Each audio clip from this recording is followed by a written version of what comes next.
stop the stink. I can't sell it if I can smell it. That's what we'll be discussing on today's video, so stay tuned and we'll get started right after this.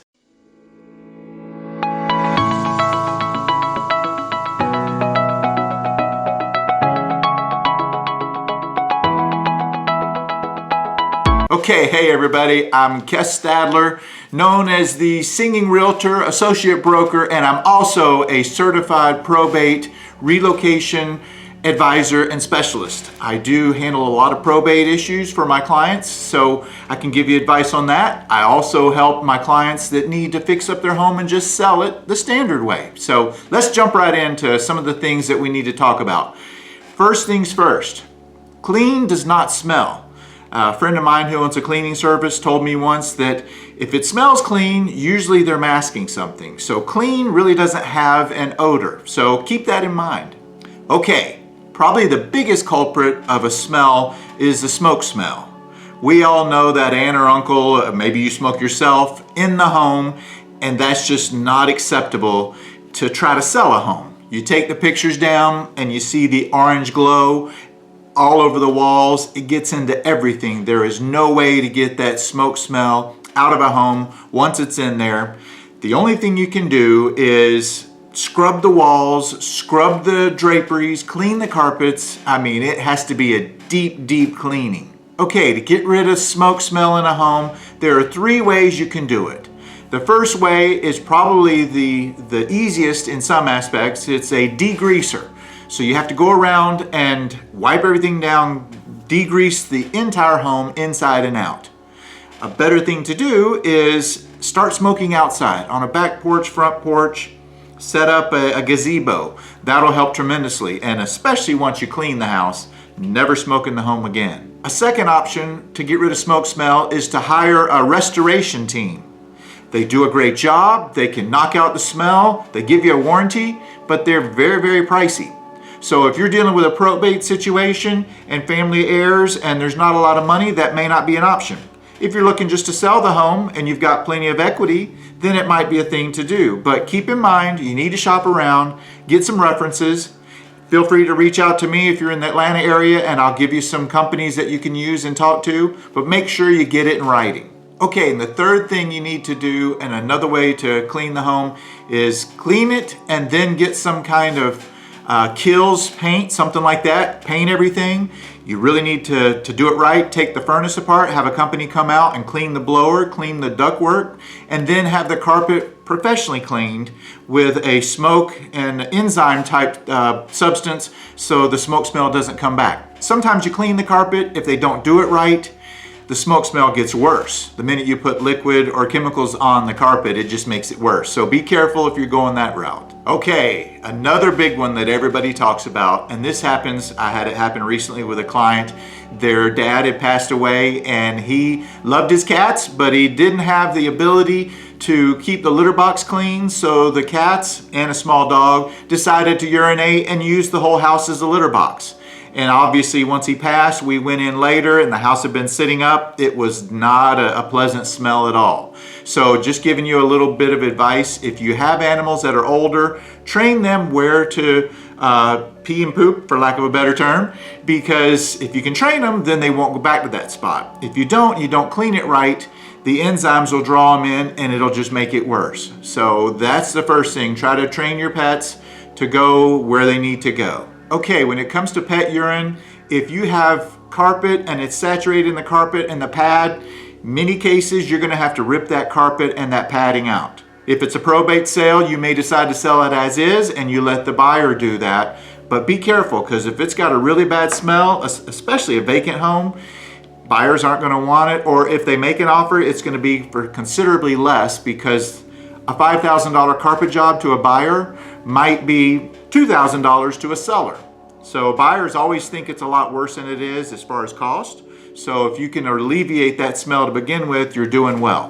When it comes to concrete, if you need to, pull everything up, and then you can buy a product at Home Depot, Lowe's, online that will block that smell. It'll lock it into the concrete and then you put your pad back down. In some cases, urine can cause that pad to literally melt and stick to the concrete, so you're gonna have to really get in there and scrape it. So hire a professional to help you with that.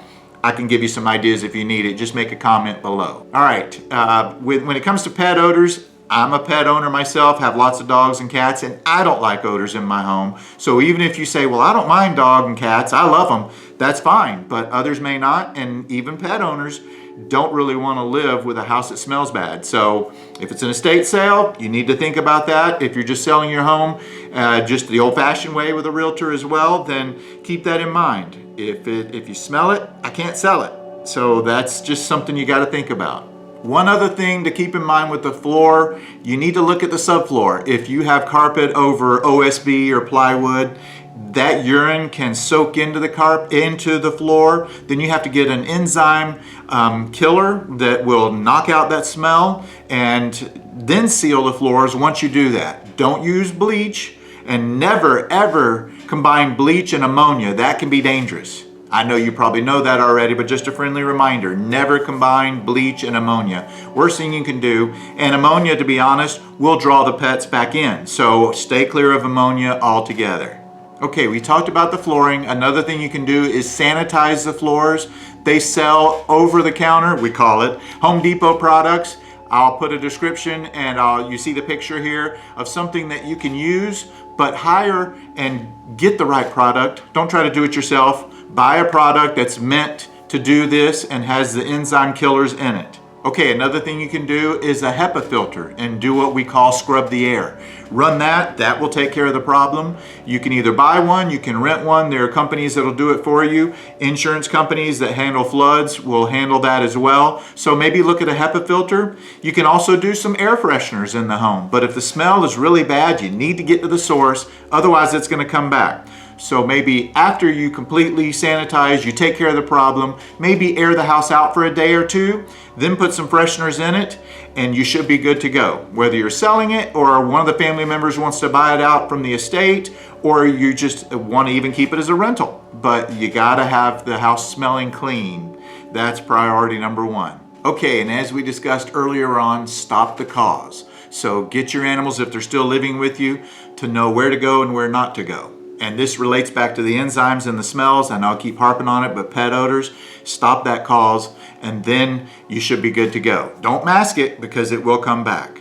Okay, a couple other things that can cause a home, especially a vacant home, to smell could be a dishwasher that's been left closed up with dirty dishes or old water in it. So check that when you're at the home. Also a refrigerator. If by chance the house has no power, in many estate sales, when we get into probate, there's no power in the home. So if the fridge had any food items, it could be a big problem.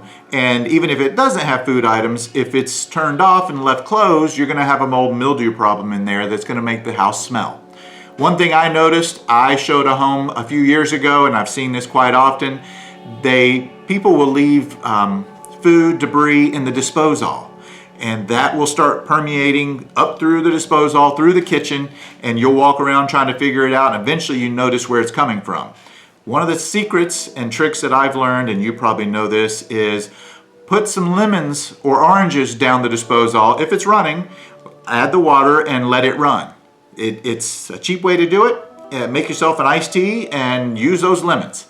You can also buy products, you can see a description here, that will do it for you. There's little pods and things like that, but you don't have to spend the money if you don't want to. So look at the disposal. Something else you can do to help stop the smell is change the filters in your furnace. And I recommend this as a realtor when you're going to sell your home. Before it gets to inspection, change the filters, because an inspector is going to see if that filter's dirty or clogged and realize that you haven't been performing the maintenance. So switch out those filters. You can do it yourself or hire an HVAC company to come do it for you. All right, one of the last things, which you would think is just normal, but another thing you need to think about on smells is a deep cleaning, especially in the bathrooms. If you have boys, especially young boys, they don't always know what they're doing when it comes to restrooms. I'll leave it at that. And so cleaning the toilet, getting rid of any urine that may be anywhere around the toilet on the floor will definitely help.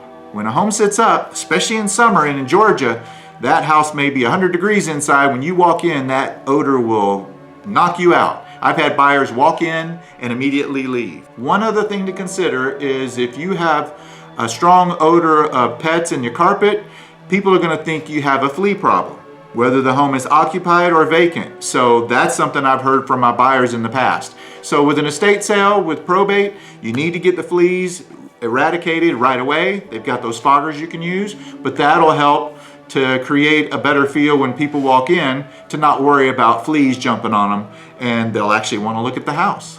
All right, well, I hope you found this to be informative. Like I said, I can't sell it if I can smell it and stop the stink. So keep that in mind.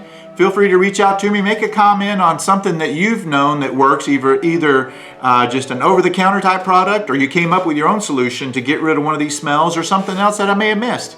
But thanks again for tuning in. Be sure to check out our next video where we'll have some good information. And please like and subscribe my channel. And if you know someone that needs to sell a home for a loved one or family member, I am a certified probate real estate advisor and a specialist. My team is here to help you. I'm also a real estate broker, traditional buyers and sellers, and I'm known as the Singing Realtor. So have a great day, and we'll talk to you soon, and take care.